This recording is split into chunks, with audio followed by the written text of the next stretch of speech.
మిత్రులారా, యాక్చువల్గా మీ అందరినీ చూస్తూ ఉంటే నాకు చాలా సంతోషంగా ఉంది. చాలా అంటే చాలా సంతోషంగా ఉంది.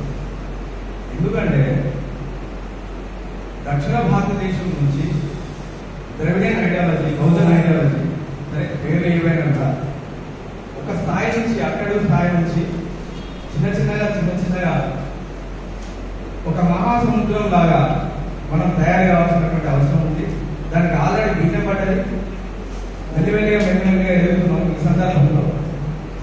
సో మీ అందరూ చూస్తూ ఉంటే నాకు చాలా సంతోషంగా ఉంది. మరీ ముఖ్యంగా ఇప్పుడున్నటువంటి పరిస్థితుల్లో బీజేపీ, ఆర్ఎస్ఎస్ యొక్క భావజాలం ఎంత బలంగా, ఎంత వేలు ఊరి కింద ఇంత బలంగా నిలబడ్డారంటే దేశంలో అంత బలంగా నిలబడ్డారు. కానీ మనకు ఒక స్పేస్ ఉన్నది ఇక్కడ. దక్షిణాలలో నిలబడడానికి వాళ్ళ శక్తి సరిపోతుంది, అయినా ప్రయత్నం చేస్తున్నారు. కానీ ఇక్కడ నుంచి మొదలయ్యే మనం తీసుకుంటే చాలా స్పష్టంగా అవగాహనతో, ఆలోచనతో, యుద్ధ ప్రణాళికతో బలంగా నిలబడగలరు. ఉదాహరణకి అంటే మాది ఉత్తర తెలంగాణలో సింగరేణి కార్మిక వర్గం నుంచి నేను ఒక కార్మిక, మా నాన్న ఒక కార్మికుడు, నేను ఒక కార్మిక బిడ్డని.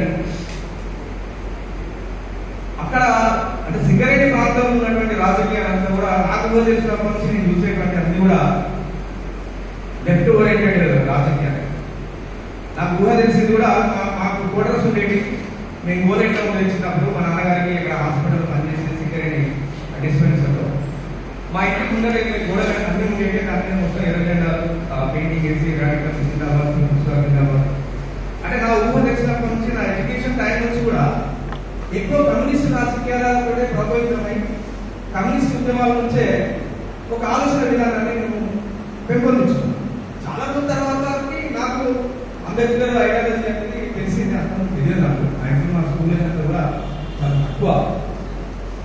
సో నేను ఏం చెప్తున్నా అంటే ఇక్కడ ఏ ఆలోచన విధానం అయితే ఉంటుందో ఆ ఆలోచన విధానం అంత బలంగా నిలబడగలుగుతుంది దేశం. కాకపోతే ఇక్కడ సరైనటువంటి నాయకత్వం తీసుకునేటువంటి ఆలోచన విధానాలు, సైద్ధాంతికంగా వాళ్ళు వేసేటువంటి అడుగులు మనకు చాలా బలంగా ఉంటుంది అనిపిస్తుంది. ఉదాహరణకి ఇవాళ మావోయిస్ట్ పార్టీ ఇక్కడ నుంచే మొదలై దేశంలో ఒక బలమైనటువంటి పార్టీగా ఎదిగి, సరే తన ఉనికి ఇప్పుడు ప్రశ్నార్థకంగా మారిందనుకోండి, కానీ ఎదిగి ప్రపంచానికి కూడా ఎక్కువ ఒక కొంత ఆలోచన అంటే దాని మీద సానుభూతి పెంపొందించుకొని ఎక్కడో ఒక కాడ న్యాయం జరుగుతున్న ఆలోచనతో ప్రజలు కూడా వేచి చూస్తున్నటువంటి పరిస్థితి ఉన్నది. అంటే నేను ఎందుకు చెప్తున్నా అంటే దక్షిణాది నాయకత్వం అనేది అంత బలంగా ఉంటుంది, ఆలోచన పరులు ఉన్నారు, మేధావులు ఉన్నారు. కాబట్టి ఈరోజు ఈసీకే పార్టీ ఒక చిన్న విత్తనాలు, చిన్న చెట్టులాగా ఉండొచ్చు, కానీ భవిష్యత్తులో ఇది ఒక జాతీయ పార్టీ స్థాయికి వెళ్ళాలని నేను మనస్ఫూర్తిగా ఆశిస్తున్నాను. ఎందుకంటే ఉత్తరాది పార్టీ ఇక్కడికి వచ్చి కనుమరుగైతుంది. ఎందుకంటే ఇక్కడ రాజకీయాన్ని, ఇక్కడ పరిస్థితుల్ని, ఇక్కడ ఉన్నటువంటి ఎత్తుగడని దాదాపు సాధ్యమైనంత వరకు ఇక్కడ ఉన్నటువంటి పూర్తిగా అర్థం చేసుకోలేక ఎదుగుతున్న నాయకులు కూడా కొంతవరకు ఎదగానే అధినాయకత్వం ఏం చేస్తుందంటే అక్కడే విషయం. అది చాలా బాధాకరమైన విషయం. సో ఇక్కడ ఉన్నటువంటి రాజకీయాలు ఏవైతే ఉన్నాయో ఉత్తరాది మీద మోస్ట్ ఆఫ్ ది మనకు తమిళనాడు నుంచి, ఇప్పుడు తమిళనాడు పార్టీ అంటే తమిళనాడు నుంచి పార్టీ రాగానే అరే తమిళనాడు పార్టీ కదా, ఇది తమిళనాడు పార్టీ కదా, అతని పార్టీ కదా అంటారు. మరి గుజరాత్ లో పార్టీ ఎక్కడికి వచ్చింది, మహారాష్ట్రలో పార్టీ ఎక్కడికి వచ్చింది, ఏవేవో పార్టీలు వస్తున్నాయి కదా.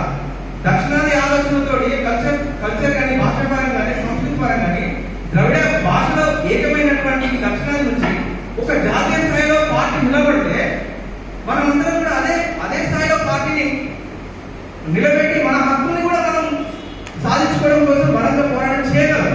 కాబట్టి దురదృష్టవశాత్తు డిఎంకే పార్టీ ఏంటంటే తమిళనాడు వరకే పరిమితమైంది. లోకంగా ఇవ్వాల్సినటువంటి అవసరం ఉంది నాకు కూడా. సో మేము డిఎంకే పార్టీగా తీసుకొచ్చినప్పటికీ కూడా దాదాపు 2018 నుంచి ఇక్కడ పనిచేస్తున్నాం. అంతకుముందు నేను సింగరేణి రాజకీయాలు ఉన్నా, సింగరేణి కార్మిక విడుదల సంఘం నేను ఒక అధ్యక్షుడు. సురపేట సుధాకర్ అప్పుడు చెల్లూరులో నిలబడ్డది. గుర్తుందో లేదో నాకు తెలియదు కానీ గుర్తుంది కాదు. ఆ ప్రచారం ఉంచగారు వారితో పాటు మేము అక్కడికి వెళ్ళి ప్రచారం చేసినాము. దాదాపు మా బెండ్ అంతా కూడా మా కమిటీ మెంబర్స్ అంతా కూడా అక్కడ చేసినాం. సో తర్వాత ఏమైంది అని అంటే సరే బ్యాటగా కొంత పరిస్థితులు బాగాలేక అక్క తర్వాత జరిగింది.